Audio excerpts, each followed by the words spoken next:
All right, back with another review of Pivot. Okay, and this was a double feature review. So we had Nigel Houston and Hugh Jackson on there, and both, great in their own right. Let's start with the first one first, right? The young man, amazing athlete and talent from here to anywhere is Nigel Houston. World renowned skateboarder. Um, you know, he is at the top of the echelon. He is on the Mount Rushmore, right? So you have Mullen, who created all of the tricks for skaters. You have Tony Hawk, which is the face of skateboarding, and then you have Nigel Houston, which is the most awarded skateboarder in modern times, maybe even ever. So the one thing that we want to really focus on in this conversation is the love and admiration that he has for his father, right? Because he understands that he might not be where he is without him. Now, this is often spoken narrative of black fathers are overbearing on their children to succeed. Well, one thing we know that there is a such thing as a double standard, and you know when you are a black person, they're going to overlook you and they're not going to give you the recognition, especially in a white dominated sport, like a skateboarding, like a tennis, like a golf, right? Because he's compared to Tiger Woods, he's compared to Andre Agassi, great in their own right, and so is he. So now they were saying, do you feel like you would have got here if it wasn't for your father? And he's saying, uh, no, I don't feel like that. I feel like I would have. I don't know. I don't know. I don't think I would have. I had the passion, but he pushed me. So this goes to my point. Having passion and having determination, having that drive, would he be there? And I don't believe he will, because having a passion, having a joy for doesn't mean that you want to compete. It doesn't mean that you have goals in mind. It means that you smile when you're boarding, right? So that's the thing. He was smiling while boarding. He was enjoying his youth and really enjoying this craft that his father, showed him, and his brothers. So he was like, yeah, it's just a good time. But his father seen something in him. He saw that he could be great, and he pushed him, and he pushed him, and he pushed him even harder to now turn that charcoal into a diamond, right? So that's the one thing that we got to take away from it. Um, having the right guidance, in our community, because a lot of times it is father son, because we have that relatability, and we are able to be overbearing, for lack of a better term, but having coaches and people in our lives that are able to see the opportunity of greatness within you, and then really dialing it in. Now, he also said that he was a little shaken by overthinking the Olympics. So I believe he was thinking about his father, because this was the biggest stage in the world. And again, he's in his own mind, and he kind of got away from his tricks. But nevertheless, that show was awesome, and it really went into a father's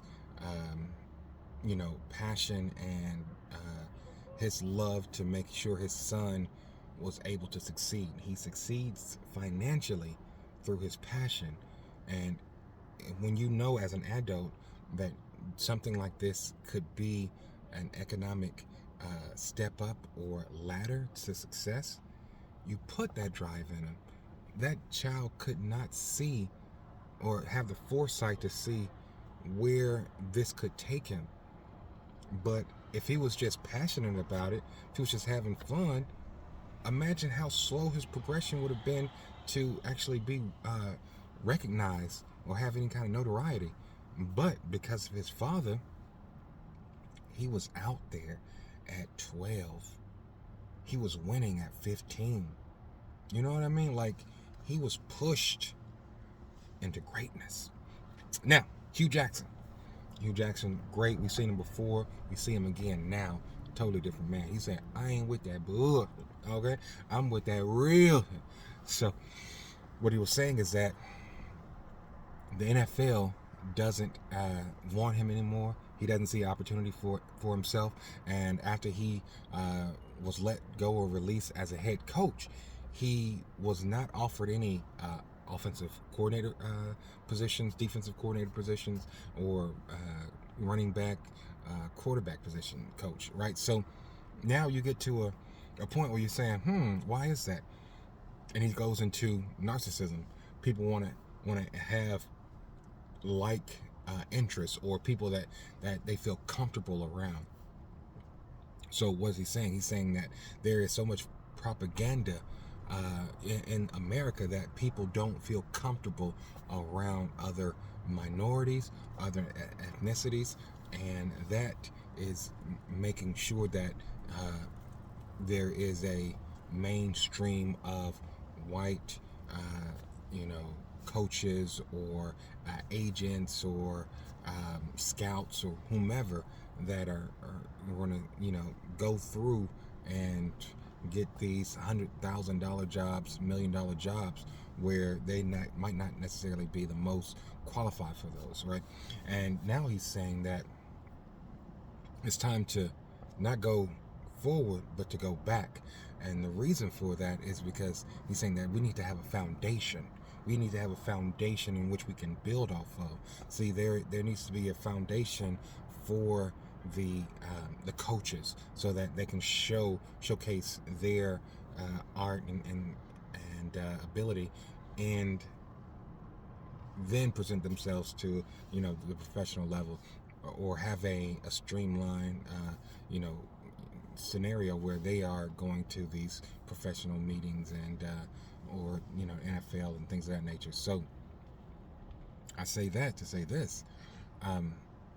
He was talking about the Jackson states, the Grambling states, the Tennessee states, people that are moving towards these HBCUs in order to build a foundation so that there can be agents, there can be, attorneys or what have you inside the school, because there is now a maturation process where you're going to have some of the best athletes, you're going to have some of the most notoriety in your school, because now you have everything working.